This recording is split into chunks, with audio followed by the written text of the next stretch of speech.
follow through on. Just simply take a few easy, comfortable, deep breaths. Let's just take a pause. The way we can take a pause and alert our mind, our body, that something different's getting ready to happen, we simply take in an easy, deep breath. We let our body relax, let our mind relax, and be here for a little while together. And the comfort and the presence and the grace of the healing presence.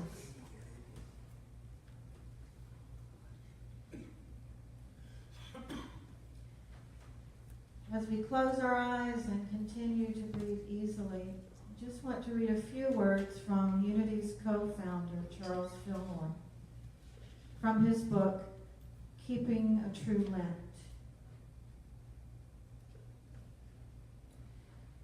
There is a divine goodness at the root of all existence. There is a divine goodness at the root of all existence. This goodness sleeps in the recesses of every mind and comes forth when least expected.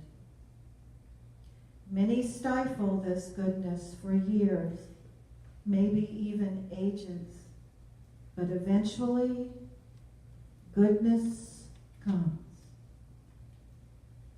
I invite us to breathe into this idea, this divine idea, that goodness resides in the very fabric of our being.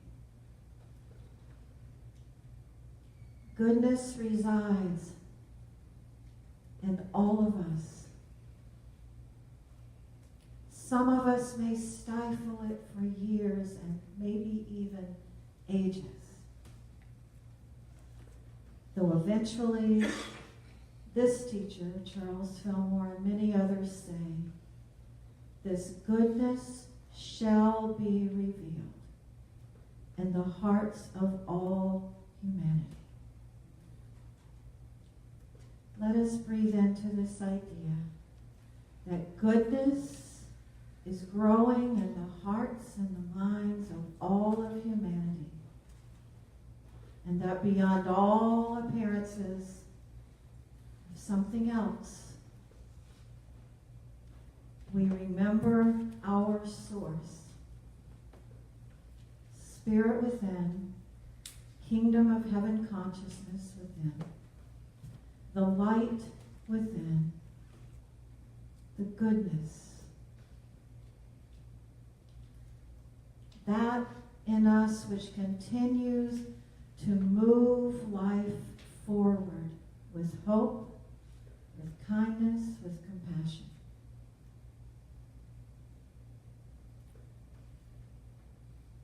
I invite us to take a few moments of silence. And each one of us practice feeling that goodness, that light, that peace within our own hearts, every cell and atom of our being, and within the recesses of every mind and heart on this planet.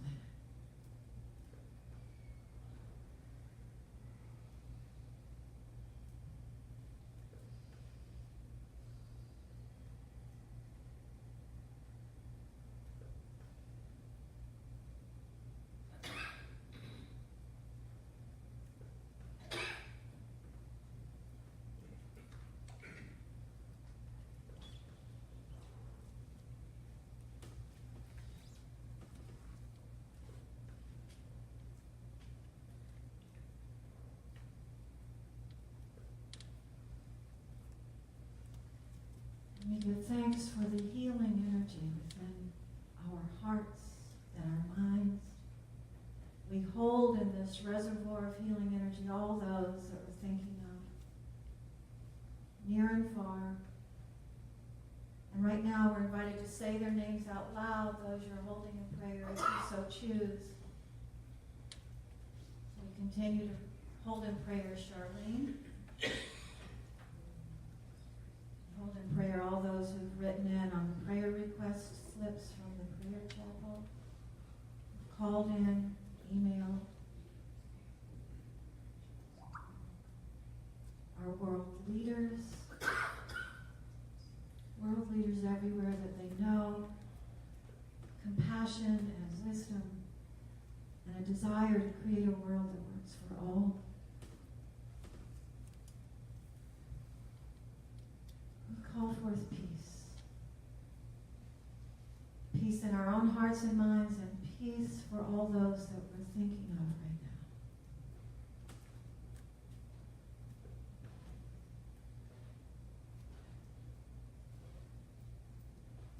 Peace, peace, peace. Knowing it begins with us, we give over, we set intention, we surrender to this idea. Today we express peace just a little bit more, a little more deeply, a little more fully, in our thoughts, our words, and our presence. And we say, so it is, and so we let it be. Namaste. And we can add, yay! Yay! And great gratitude and giving thanks.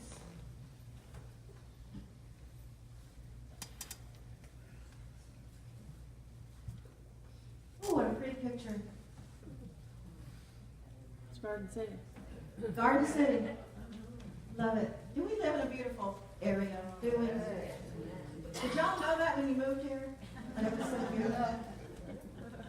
We were at Brook Green Gardens, was it just yesterday? Day before? The daffodils are springing up. I just love it. So, we're talking this morning about the big picture. How's the temperature? Are we getting too cold? You okay? Yeah. Okay. They start asking for blankets on the airplane. It's the same way here. The big picture. Just want to tell you a quick little story about Charlie Sweet. I asked him one time, I said, didn't your family ever want to change the pronunciation of your last name? Did you ever think about that? Apparently in England, they don't laugh when they say it. So we were in Finland for a couple of days before we made our way by train into the Soviet Union. And back in the mid-'80s, we all had a little bit of, trepidation about going into the land of the enemy.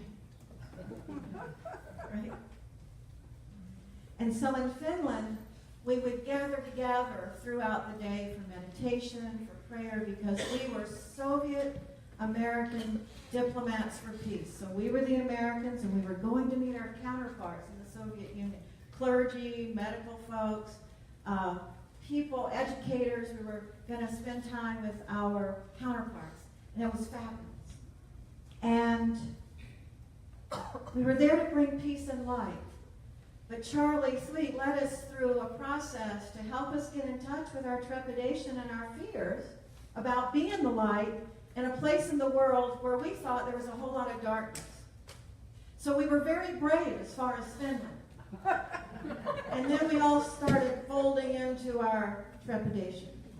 And so Charlie did what he knows to do, which is bring the music, sing the songs, get back in touch with the heaven consciousness within our own hearts and minds, and move on beyond the fear, because we were there to bring light. So he led us through 2 days of process. It's interesting how many of us raised with the duck and cover drills and the atomic bomb drills. I just pause frequently these days to imagine what it feels like to be a child right now on the planet. I didn't worry about people walking into my school shooting. I had my desk and could duck and cover from an atomic blast. I was going to be okay. So Charlie led us through that process, and we got on the train during the night, and it was sunny in Finland. It was beautiful. Finland is a beautiful country. And overnight, we're on the train, and as daylight is breaking, we look out the train windows, and we're pulling into Moscow, and it looks just like it used to. I don't know about now. When you pull in on the train into Washington, D.C., There were barrels with fires and people hovering around the fires keeping warm. And it looked dark and dank and scary. And we were all at the windows of the train looking out. Just the day before, we were brave. We were full of light, but suddenly we're at the windows looking out at the scary Russians. Train stations, scary Russians. We pull into the station, we're all very quiet, pulling our 5 pieces of luggage each. Because we're Americans. We're Americans. We take everything with us. The coffee maker, No. Lots of luggage. We're pulling our luggage, way too much luggage, through the train station. And it was dark, dank, overcast. And we looked over at the Russian guards at the train station. They were all with their arms crossed, if I can do that, looking scary. Walking through, looking at them. And one among us remembered to reach for the big picture. One among us, the most wise and holy one. If you've read our book, you know this story. Michael, 21 years of age, whose experience this lifetime is with Down syndrome.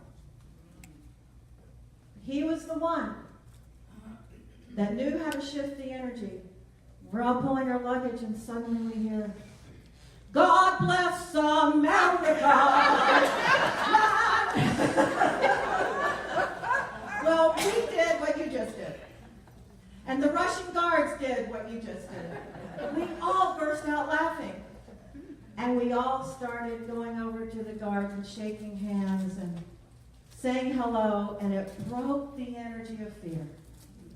Sometimes all it takes is one person to break the energy of fear and transform it on the spot. In the twinkling of an eye, everything was changed. The big picture of what we're here to do, be the light of the world, even when things look scary and dark. That's what Michael did. So sometimes we think we're going to have to think of something really powerful and really huge to transform the energy, when all it takes is a song sometimes. So what's it going to be for us? So how do we get to the big picture? Emmett Fox says, life is a state of consciousness. It's basic New Thought teaching. I can live in a consciousness of hell and fear, and I often have. Or I can live in a consciousness of heaven and peace and compassion and love, which I often have. And sometimes in a day, I walk back and forth. And if we're all telling the truth, we can all say the same thing. So the practice becomes transform the fear consciousness into the consciousness of light. If you don't know what your job description is, that's basically it. So Meister Eckhart said it this way, and he was saying it way back, in the way back. Said, it is your destiny. It is, turn to somebody and say, it is your destiny. It's your destiny to see as God sees, to know as God knows, and to feel as God feels. If you don't want to use the word God, because it's used in many ways these days, spirit, love. If you want to see the way love sees, if you want to hear the way love hears, if you want to feel the way love feels, put the word in that feels comfortable for you. But the point is, we have to accept that it's possible. Right? And this is talking about the big picture. Get to the big picture. Like David and I years ago, after maybe 15 or 18 years of marriage at that point, we finally realized we need to stop the argument sooner than later. And so to do that, we would say, one of us would remember to say, what is this really about? And it would help us leap to the higher perspective. Oh, what it's really about is, I'm afraid right now about so-and-so and such, and I'm blaming you. Now, what is this really about? So that's a question that we can be asking ourselves in the world right now with many things going on. What is really happening, and what is this really about? So y'all remember The Little Prince, the book The Little Prince? Remember when the blind man was asked to describe what he was feeling with the elephant? talking about the ear of the elephant. It's a spear, the tusk. It's a snake. It's a tree hanging onto his leg. It's a tree. It's a wall. It's a really big wall. No, it's a rope. It's hanging over the tail. It's a rope. How do you describe an elephant when you're given one little spot to be with? It's a rope. It's a fan. It's a wall. It's a snake. When in fact it's an elephant. But we get one little part of the picture, right? Imagine being a caterpillar. I know y'all imagine that all the time. Imagine being a caterpillar, and all you're feeling and seeing and sensing are the blades of grass and the dirt and the little bits and pieces of the soil, right? What happens when this caterpillar becomes a butterfly? Can you imagine the first thing that butterfly says? Whoa! I had no idea. If you listen carefully, you can hear them. Whoa! This is a whole new perspective. And that perspective was alive all along. It existed all along, but we don't see it when we're in caterpillar consciousness.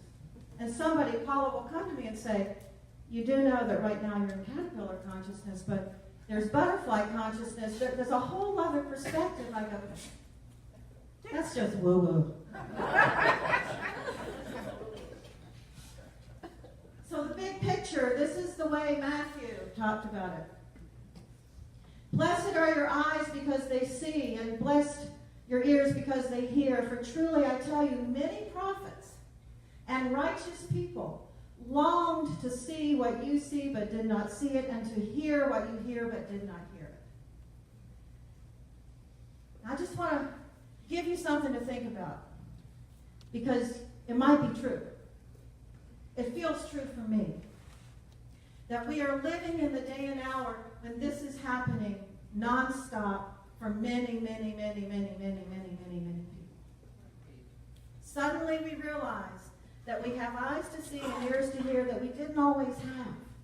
Something opens in us and we realize there's a big picture, and that's what we're invited to live out of, not the caterpillar picture. Just something to think about.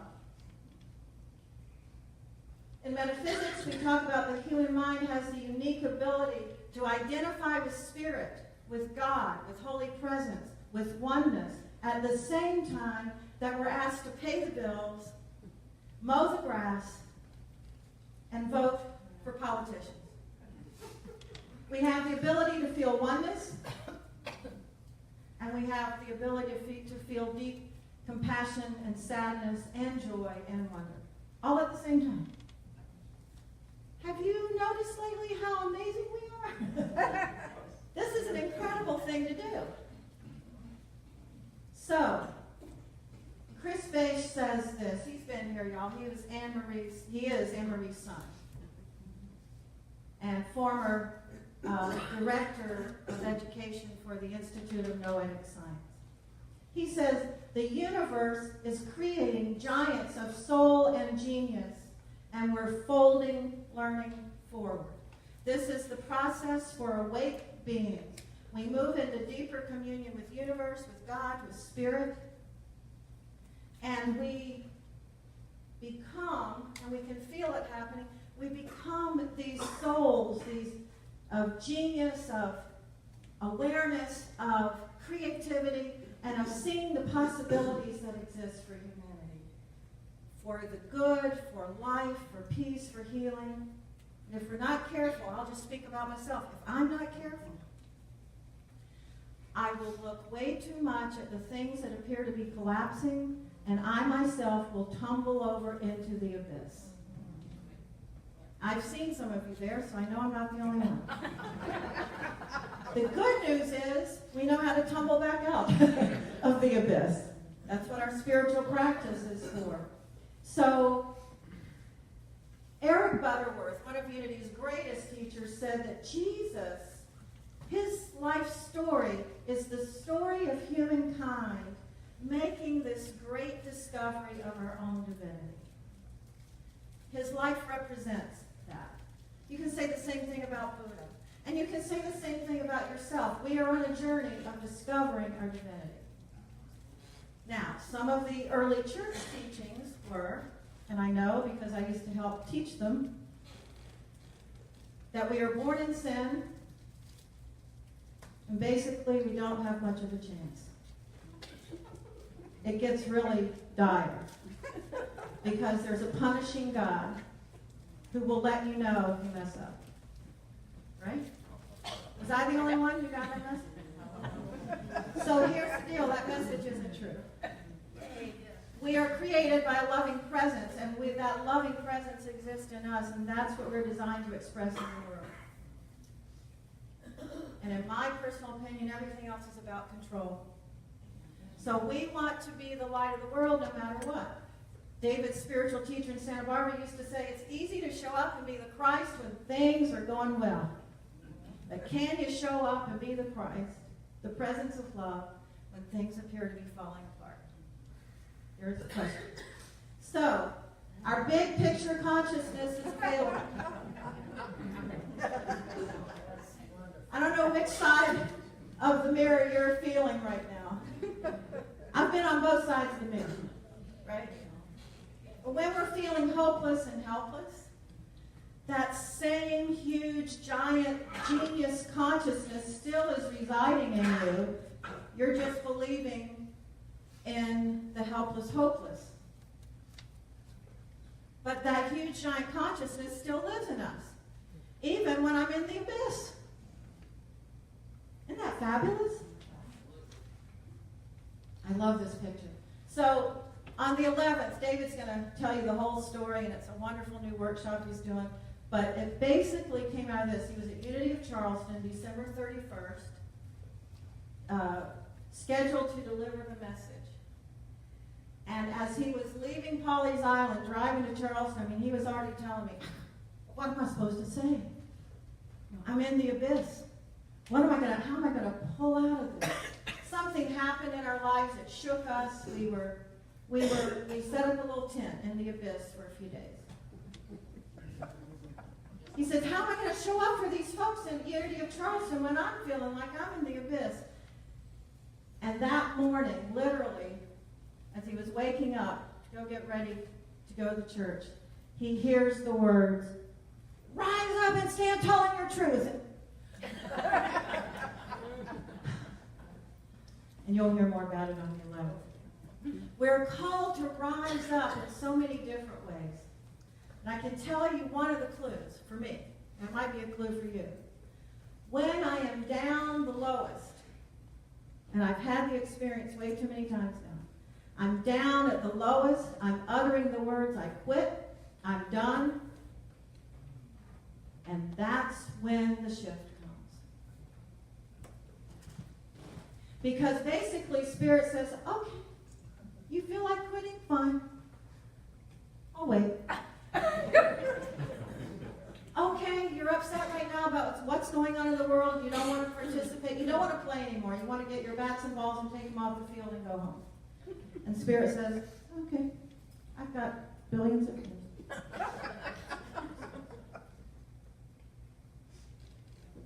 So here's what the Dalai Lama says. The planet desperately needs more peacemakers and healers and restorers and storytellers and lovers of all kinds. So I hear from folks, I know you do too, we're all having conversations around the dinner table and on text and on Facebook. In many ways, things may appear to be dire. And yet there's this idea, it's a divine idea, that living within us is all of these aspects. If you want a job description, you can have one of these, or all of these words. If you want a job description, somebody comes up to you at a gathering and says, so, what are you doing to help the world? Well, I'm a peacemaker. I'm a healer. I'm a storyteller. I'm a lover. I'm a presence of peace. I'm a presence of healing. I'm a presence of hope. What are you doing? You know, we really want to challenge each other right now. Because, it's the old elevator thing. It can be the most glorious, sunny, bright, beautiful day, and you get in an elevator and something else takes over. Somebody will say, wow, it's a beautiful day. Yeah, but it's really windy. Wow, we haven't had these temperatures since winter. It's like a glorious spring day. Yeah, but have you seen the pollen on the fire? So you might try one more time. I am looking forward to getting out into this beautiful day. Oh, not me. I'm wearing a mask. Keep the pollen out. There will be opportunity after opportunity after opportunity for us to transform an energy, a belief system that says it's only going to get worse and it's never going to get better. There is a call, it's a calling to transform that energy. And it's not about calling 911. We need some transformers of energy over here at Waccamaw Hospital. Everybody's in the elevator complaining about the pollen and the sunshine and the wind. So we need some transformers of energy right here, right now. There is no 911 call that you can make. You're the 911 respondent. You're the one. People say to me all the time, and I just have to laugh now. If I laugh at you, please forgive me. But people come up to me all the time, I don't know what to be doing. What am I supposed to be doing in the world right now? I have no idea what I'm supposed to be doing. Are you kidding? You've been coming to Unity all these years and you don't know what to do? I mean, really. Turn to somebody and say, you've been coming to Unity all these years and you don't know what to do? We are transformers of this energy that agrees with the problematic issues of the world. We agree with this idea that our world's in a whole lot of trouble. I just want to insert something here for all of us to think about. What did we think it was going to take to wake us up? What did we think it was going to take to get our attention, to be awake souls and people of genius and creativity and healing energy in the world? What did we think it was going to take? For years, since my first moments of public speaking, I was telling people things are getting very accelerated and we're heading into a day of awakening and some of it's going to feel really hard. I've been saying this for years because I could feel it coming. So can you. So when things look wobbly, reaching for the big picture that this is a part of what it takes to wake us up.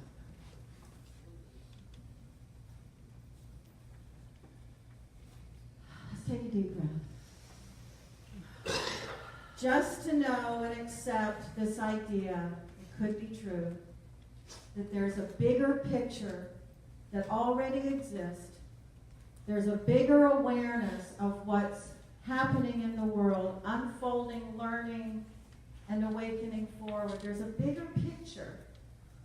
If we can accept that idea that it even might be true, that we have access to that consciousness, we have access to that bigger picture, even crawling out of the abyss, there's a bigger picture. Reach for that to help us move through these interesting days. Reaching for the bigger picture. So let's take a deep breath, close our eyes. We want to give thanks. We want to give thanks for this awareness that the bigger picture already lives in us. We have access to it. We have access to deeper levels of wisdom. When Jesus said, you can do all the things that I have done and greater, in my perspective, this is part of what he was talking about. Access the God perspective, the bigger picture, and express from that. We've expressed the elevator of consciousness way too long. We express the light of the world consciousness. We reach for the bigger picture. This is our time of waking up and being a presence of healing in the world. Lovers, storytellers, transformers, the healing presence. This is who we are, and this is who we've come to be. And with that we say, so it is, and so we let it